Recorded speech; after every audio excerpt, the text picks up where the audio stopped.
Hello बच्चों, this is Nitish, your science faculty. बच्चों, ये क्लास हम लोग केमिकल बॉन्डिंग चैप्टर डिस्कस कर रहे हैं। तो कल हमने आपको ये बताया था कि किस तरीके से, ठीक है, बॉन्ड्स बनते हैं। मीन्स ये एक टाइप का फोर्स है अट्रैक्शन, ठीक है, दो एटम्स के बीच में, जिनमें हम क्या करते हैं कि या तो ट्रांसफ़र होता है इलेक्ट्रॉन्स का, ठीक है, या शेयर किए जाते हैं, या फिर किसी एक पेयर को हम लोग शेयर करते हैं, ठीक है। तो इन सारे टर्म्स को हमने पिछले जो है पार्ट में देखा था। अब अगर आज हम बात करें तो हम पढ़ेंगे सबसे पहला जो है इलेक्ट्रोवैलेंट या फिर आयनिक बॉन्ड, ठीक है। तो इसमें कहा जा रहा है कि एटम जो कि 1 2 3, ठीक है, जो मेटालिक एलिमेंट्स हैं जिनके आउटर मोस्ट सेल में जो है 1 2 और 3 इलेक्ट्रॉन होते हैं, ठीक है। 2 atom of non metallic element जिनमें 7 6 और 5 इलेक्ट्रॉन होते हैं इनके आउटर मोस्ट सेल में, in their outer most shell and their by forming an electrovalent compound. तो ये इलेक्ट्रोवैलेंट कंपाउंड का फॉर्मेशन करते हैं, ठीक है। After the transfer of electron both the combining atoms acquire the electronic configuration of the nearest gas. जैसे अगर हम सोडियम की बात करें, सोडियम में 2 8 और 1 इलेक्ट्रॉन होते हैं, ठीक है। 11 उसका हमारा जो है कॉन्फ़िगर वो इलेक्ट्रॉनिक एटॉमिक नंबर होता है, ठीक है। और क्लोरीन देखें तो क्लोरीन 17 होता है। अगर सोडियम अपना एक इलेक्ट्रॉन, ठीक है, क्लोरीन को ट्रांसफ़र करता है तो दोनों क्या करते हैं, एक हमारा नियॉन और एक हमारा ऑर्गन का कॉन्फ़िगरेशन जो है एक्वायर कर लेते हैं। तो यहाँ कहा जा रहा है कि अगर कोई मेटल एटम जो कि इलेक्ट्रॉन लूज़ करता है तो वो पॉजिटिवली चार्ज बनता है, उसको हम लोग कैटायन बोलते हैं। नॉन मेटल एलिमेंट है जो कि वो इलेक्ट्रॉन गेन करता है तो वो नेगेटिवली चार्ज हो जाता है, उसको हम लोग एनायन बोलते हैं। मीन्स अब यहाँ पे एक टर्म आया आयंस, क्योंकि पॉजिटिव चार्ज है तो कैटायन बन रहा है, नेगेटिव चार्ज है तो एनायन बन रहा है। मीन्स कि an ion is a charged particle which is form due to the gain or loss of 1 or more electron by an atom. यानी कि आयंस जो हैं वो किसी, ठीक है, एटम से जब एक या एक से अधिक इलेक्ट्रॉन गेन या लूज किए जाते हैं तब उनसे जो है फॉर्मेशन होता है चार्ज पार्टिकल का, ठीक है। जैसे यहाँ पे एग्जांपल देखो अब दिया गया है, जो हमने आपको बताया था कि जो सोडियम होगा उसके पास एक इलेक्ट्रॉन जो रिलीज़ करेगा तो वो सोडियम आयन बनाएगा, क्लोरीन एक इलेक्ट्रॉन गेन करेगा तो क्लोराइड आयन बनाएगा। तो ये रहा हमारा एग्जाम्पल, ठीक है। यहाँ से अगर हम देखें तो डेफिनेशन दी गई, the cation and the anion being positively charge attract each other and form a chemical bond. So since this chemical bond formation is due to the electrostatic force of attraction between a cation and anion, this is called electrovalent या ionic bond. तो इनसे जो है electrovalent या ionic bond बनता है। अब electrovalent या आयनिक कंपाउंड क्या होता है, तो the chemical compound formed as a result of the transfer of electron from one atom to another atom, ठीक है, आर कॉल्ड आयनिक कंपाउंड और कोवैलेंट कंपाउंड। यानी जो ऐसा केमिकल कंपाउंड जो कि आयंस के ट्रांसफर के थ्रू बनता है, this is known as ionic या केमिकल कंपाउंड। इलेक्ट्रोवैलेंसी क्या होती है, यानी जितने नंबर ऑफ इलेक्ट्रॉन जो है किसी एलिमेंट से लूज या गेन किए जाते हैं to form an electrovalent bond is called electrovalency. यहाँ तक चीज़ें क्लियर है। अब आगे बात करते हैं कि कंडीशन कौन सी होंगी for the formation of an electrovalent bond या आयनिक बॉन्ड। तो यहाँ कहा जा रहा है कि when ionic compound is formed the neutral atom is change into the cation anion. Ionic compound का जब फॉर्मेशन होता है तो न्यूट्रल एटम जो होता है वो हमारा चेंज हो जाता है, किस में, एनायन या कैटायन में। तो अब ये कह रहे हैं कि जो हमारा फॉर्मेशन है अब कैटायन एनायन का,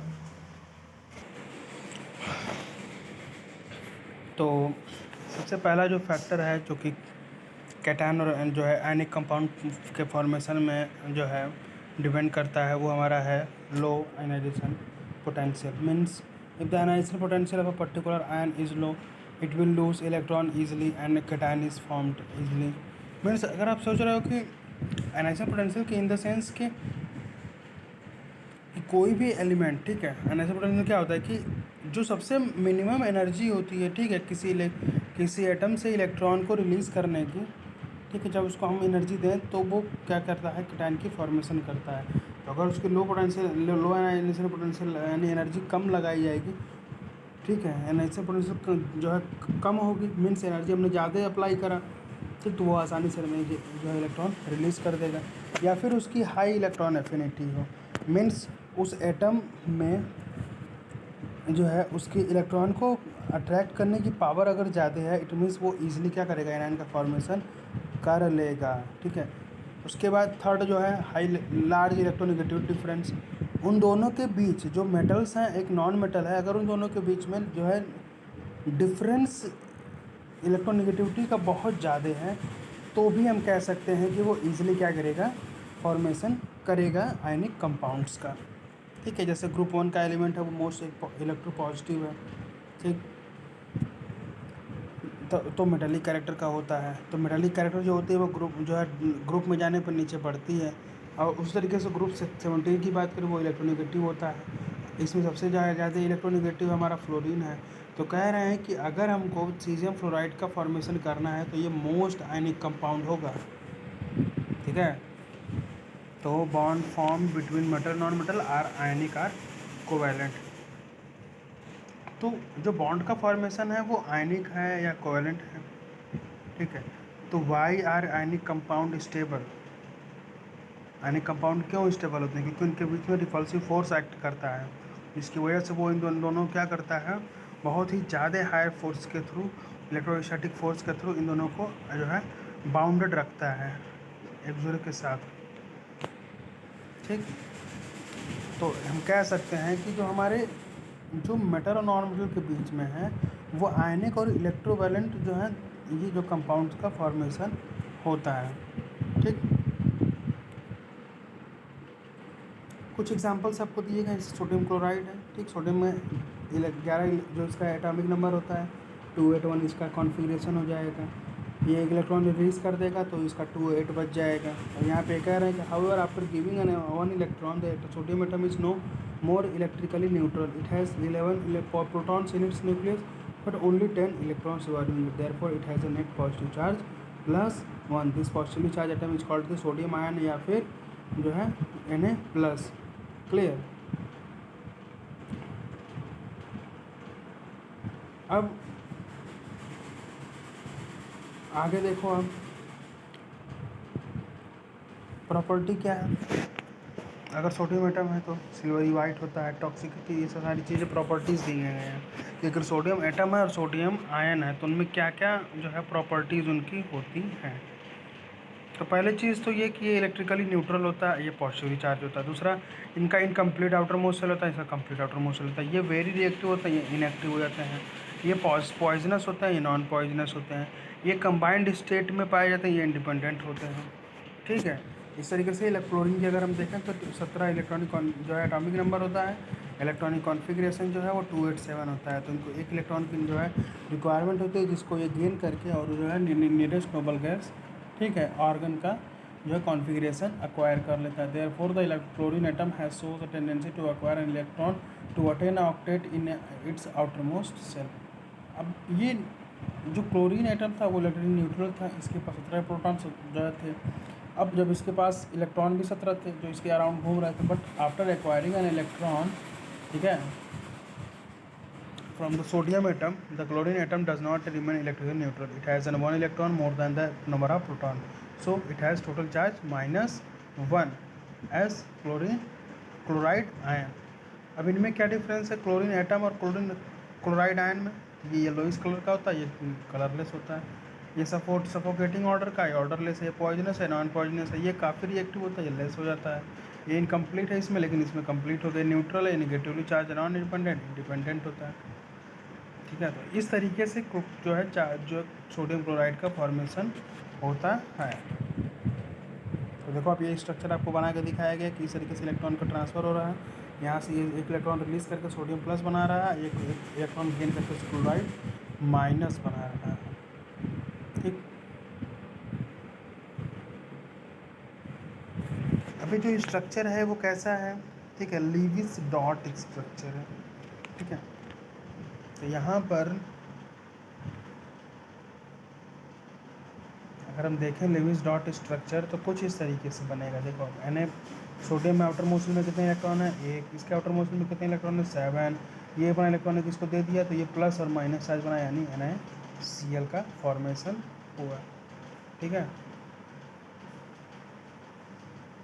तो यहाँ पे इन्होंने इलेक्ट्रॉन डॉट स्ट्रक्चर के बारे में क्या बताया है कि electron dot structure, the electron dot symbol for an atom consists of the symbol of an element surrounding by dot representing the outermost cell electrons, यानी कितने उसके outermost cell में इलेक्ट्रॉन्स प्रेजेंट है उसको वो डॉट से जो है उस एलिमेंट के अराउंड दिखाता है। The paired electrons are represented by a pair of dot, whereas unpaired electron in an orbit is represented by a single dot. जो पेयर इलेक्ट्रॉन के होते हैं वो जो है पेयर के फॉर्म में दिखे जाते हैं, अदरवाइज वो जो है सिंगल डॉट से लिखे जाते हैं। ठीक है, तो यहाँ पे एक दो एग्जांपल और दिए गए हैं, ये आप देख सकते हो आसानी से। ठीक है, मैग्नीशियम क्लोराइड का दिया गया है। ठीक, आप अपनी बुक से भी देख सकते हो। फिर यहाँ पे देखो मैग्नीशियम क्लोराइड में बताया जा रहा है ये सारी चीज़ें, एक इलेक्ट्रॉन इसको दे दिया, एक इलेक्ट्रॉन इसको दे दिया, तो मैग्नीशियम 2 पॉजिटिव और Cl नेगेटिव बन जा रहा है।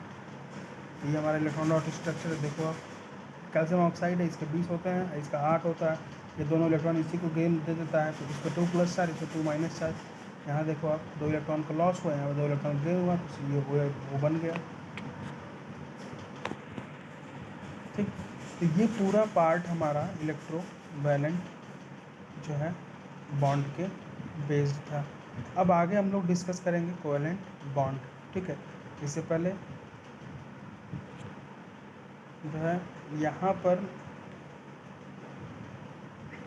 एक छोटा सा टर्म इन्होंने डिस्कस करा है, रेडॉक्स प्रोसेस। ये क्या होता है, in the formation of electrovalent bond the transfer of electron is involve, the electropositive atom undergoes consideration, जो है अंडरगोज ऑक्सीडेशन। जो कि इलेक्ट्रोपॉजिटिव का फॉर्मेशन हुआ तो ऑक्सीडेशन, इलेक्ट्रोनेगेटिव हुआ तो रिडक्शन। मीन्स इलेक्ट्रॉन जब वो रिलीज़ करेगा, ठीक है, तो ऑक्सीडेशन होता है, और इलेक्ट्रॉन जब वो गेन करता है तो रिडक्शन होता है। ये यहाँ पे दिखाया जा रहा है। तो जो हमारा रेडॉक्स प्रोसेस है वो ऑक्सीडेशन मीन्स इलेक्ट्रोवैलेंट कंपाउंड में पाया जाता है। ठीक, ये चीज़ें यहाँ पे इस तरीके से ये एक्सप्लेन की जा रही है, अगर आप देख सकते हो। ठीक, बस that's all for the today session. और दोस्तों जो इस चैनल पर नए हों वो इसे सब्सक्राइब कर लें और वीडियो को शेयर कर दें, लाइक करना ना भूलें, ताकि आगे आने वाली सारी जो है नोटिफिकेशन आप तक पहुंचती रहे। और अगर कोई भी इसमें इन सेशंस में कोई भी अगर आपको इम्प्रूवमेंट चाहिए या फिर कोई भी सजेशन हो तो आप बिल्कुल कमेंट सेक्शन में बताएं। Thank you.